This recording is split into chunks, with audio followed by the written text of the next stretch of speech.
अस्सलामुअलैकुम, कैसे हैं आप सब। मैं हूँ रुबीना और आप देख रहे हैं कुक विद रूबी। तो आज हम बनाने जा रहे हैं घर के मसाले से कोफ्ते, क्योंकि आगे बकरीद आ रही है। तो चले शुरू करते हैं। बिस्मिल्लाहिर्रहमानिर्रहीम। तो मैंने ये 2 से ढाई चम्मच जो है ना बेसन ले लिया है। इसको हम भून लेंगे खाली फ्राई पैन में। इसका कच्चापन दूर कर लेंगे, क्योंकि आगे चल के हमने इसका इस्तेमाल करना है। तकरीबन 5 मिनट तक मुसलसल चलाते हुए। इधर मैंने प्याज एक ले ली है दरमियाने साइज़ की, उसको बारीक बारीक काटना है।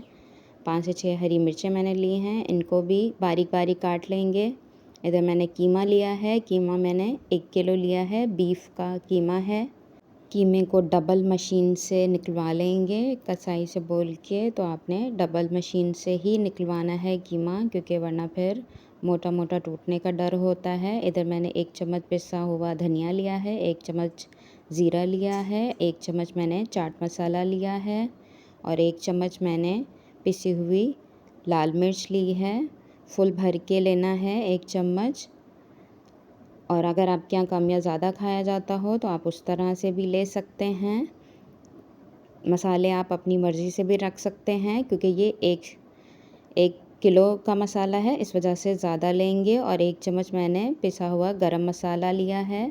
इधर मैंने वो प्याज और लहसुन 1 चम्मच, धनिया 2 चम्मच, हरी मिर्चें जो हमने 5 से 6 काटी थी। लेकिन इन सारी चीज़ों को बहुत बारीक बारीक काटना है हमने, क्योंकि इसी से ही हमारे कोफ्ते वरना टूट सकते हैं। और जो हमने मसाला बनाया था वो भी डाल देंगे। अब इसके अंदर हम 1 चम्मच नमक डाल देंगे। मसाले बहुत ज़्यादा भी नहीं डालेंगे और बहुत कम भी नहीं डालेंगे, तो ये मसाले परफेक्ट रहेंगे। तो आपने इतना ही 1 किलो के अंदर डालना है। अब जो हमने बेसन भून के रखा था वो डाल देंगे। बेसन हम अपने हस्बे ज़रूरत डालेंगे, जितना हमें ज़रूरत होगी, क्योंकि कीमे के अगर अंदर नमी होती है तो फिर ज़्यादा भी बेसन चला जाता है। तो अगर कम नमी होगी तो फिर आप कम भी डाल सकते हैं। तो ये आपने ख़ुद देखना है कि आपको कितना ज़रूरत है। ऐसे बाइंड करके देखेंगे, अगर उसमें नमी हो तो फिर बेसन और डाल सकते हैं, अगर ना हो तो फिर 1.5 चम्मच बहुत हो जाएगा। 1.5 से 2 चम्मच डाल सकते हैं बेसन इसके अंदर। तो देखें, इसको अब हम अच्छी तरह से मिक्स कर लेंगे। अब 1 अंडा डाल देंगे और साथ में जो हमने बेसन बचाया था वो भी साथ ही डाल देंगे, क्योंकि अंडा डालते हैं तो अंडे में भी नमी होती है, लिक्विड होता है। तो इस वजह से अब हम इतना आपने थिक रखना है, इससे नरम नहीं होना चाहिए। जो हमने कीमा है उसको अच्छी तरह से गूंद लेना है, 2 से 4 मिनट तक गूंदना है, क्योंकि इसी से ही हमारे कोफ्तों में चिपक आएगी। तो आटे की तरह आपने इसको मसल मसल के गूंद लेना है, क्योंकि कीमा जो है वो जितना यकजान होगा उतना ही अच्छे आपके कोफ्ते बनेंगे। तो मैंने इनको 4 से 5 मिनट तक मुसलसल गूंद लिया है। अच्छी तरह से देखें मिक्स हो चुका है, कोई चीज़ प्याज वगैरह कुछ अलग नहीं हो रहा है, सब कुछ इसके अंदर मिक्स हो गया है। अब हम बॉल्स बना लेंगे। 1 चम्मच कीमा लेंगे और उसको हाथों की मदद से गोल गोल शेप दे देंगे, प्रेस करते हुए हाथ की मदद से गोल गोल घुमाते हुए। तो सारे हमने कोफ्ते बना लिए हैं। अब ये कुछ मैं आपको सालन बना के दिखा देती हूँ। मैंने 8 कोफ्ते मैंने लिए हैं। अब इनको फ्राई कर लूँगी मैं। आप चाहें तो डायरेक्ट भी डाल सकते हैं, लेकिन इससे हीक बिल्कुल नहीं आती, क्योंकि कीमा जो है वो कच्चा था। तो इस वजह से अब इनको फ्राई कर लिया है, गोल्डन करना है। देखें माशाल्लाह से टूटे नहीं हैं कहीं से भी। तो अब हम मसाला बना लेते हैं। इधर मैंने प्याज लिए हैं, प्याज मैंने 2 अदद लिए हैं बड़े साइज़ की। और दही मैंने लिया है 1 पाव से 2 चम्मच मैंने निकाल लिया है। 1 पाव भी ले सकते हैं, अगर आपको खट्टा ज़्यादा पसंद है तो। बस दही को आपने चेक कर लेना है, बहुत ज़्यादा खट्टा है तो फिर 1 पाव नहीं लेंगे, 2 चम्मच निकाल लेंगे, क्योंकि आजकल गर्मियां हैं तो खट्टा दही आ रहा है। 2 चम्मच मैंने धनिया लिया है पिसा हुआ, आधा चम्मच हल्दी ली है, 2 चम्मच पिसी हुई लाल मिर्च ली है, 1 चम्मच ज़ीरा लिया है, 1 चम्मच मैंने नमक लिया है, 1 चम्मच से थोड़ा सा कम है। और इधर मैंने तेज़पात लिया है, छोटी इलायची ली है, दालचीनी, काली मिर्च और लौंग। तो ये सिंपल मसाले हो जाएंगे। और धनिया जो है वो आपने ज़्यादा ही लेना है, क्योंकि इससे हमारे जो सालन का शोरबा है वो गाढ़ा बनेगा। तो इधर मैंने 2 आलू ले लिए हैं, इनको मैंने क्यूब्स में मोटा मोटा काट लिया है। इधर हम ऑयल डाल देंगे, लहसुन डाल देंगे, इसको फ्राई कर लेंगे। और जो हमने आलू धो के रखे हैं इसको डाल देंगे। इसको अब 1 से 2 मिनट तक फ्राई कर लेंगे।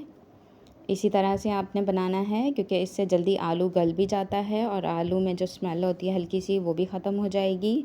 तो इधर जो हमने मसाला बना के रखा है वो भी डाल देंगे। अब इसको अच्छी तरह से मिक्स कर लेंगे, जलने नहीं देना है मसाले को हमने। अब इसके अंदर हल्का सा पानी का छींटा देंगे, अगर नीचे लगने लगे तो दरमियानी आंच नीचे होनी चाहिए, तेज़ होगी तो मसाला जल जाएगा। तो थोड़ा सा पानी डाल के अब हम इसको भून लेंगे, ताकि साथ साथ हमारा मसाला जो है वो गाढ़ा होना शुरू हो जाए। तो इतना हमने इस मसाले को भूनना है कि इसके अंदर दाना बनना शुरू हो जाए। तकरीबन 4 से 5 मिनट तक भुनेंगे तो इसके अंदर दाना बनना शुरू हो जाएगा कौरमे की तरह। तो पानी डाल डाल के हमने भूनना है, क्योंकि नीचे भी नहीं लगना चाहिए। अगर लग गया तो सालन जो है वो नीचे कड़वा हो जाएगा। तो इसको इसी तरह से चलाते चलाते देखें दाना बनना शुरू हो गया माशाल्लाह से। तो इसी तरह से आपने भी करना है, 5 से 6 मिनट तक पानी डाल डाल के भुनना है। तो अब हम जो हमने प्याज और दही को पीस के रखा था वो डाल देंगे। अब जब के अंदर थोड़ा सा पानी डाल के वो भी दोबारा हम डाल देंगे और 1 गिलास पानी डाल देंगे शोरबे के लिए। और साथ ही कोफ्ते डाल देंगे। पानी गर्म हो जाए तो अब इसको ढक के पका लेंगे। तकरीबन मैंने 15 मिनट तक पकाया है, ताकि कोफ्ते भी हमारे मज़ीद अच्छे से इसके अंदर टेस्ट आ जाए और आलू भी गल जाएं। तो 15 मिनट के बाद हरी मिर्चें मैंने डाल दी हैं। अब 10 मिनट हरी मिर्चों को भी पका लिया है मैंने मज़ीद। तो शोरबा जितना आपको रखना हो आप उतना रख सकते हैं। मैंने चेक कर लिया है, माशाल्लाह सब कुछ परफेक्ट है। आलू भी हमारे गल चुके हैं। तो प्लीज़ आप मेरे चैनल को सब्सक्राइब कर दें। जिन्होंने मेरे चैनल को सब्सक्राइब नहीं किया है तो वो सब्सक्राइब कर दें। तो अब हम धनिया डाल देंगे इसके अंदर। अब इसको अच्छी तरह से मिक्स कर लेंगे।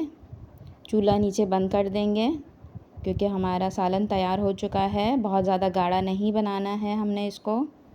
तो देखें माशाल्लाह से ये थोड़ा सा ठंडा हो के भी गाढ़ा हो जाएगा मज़ीद। तो आपने इस जगह पे चूल्हा बंद कर देना है। तो मैं आपको दिखा देती हूँ माशाल्लाह देखें कितना। तो देखें कितना आसान है, बहुत इजी है। गोलियाँ बना के आप जो है वो फ्रीज़ कर दें। जब आपको सालन बनाना हो, जितना आपको चाहिए हो, तो 8 से 10 से आप सालन तैयार कर सकते हैं।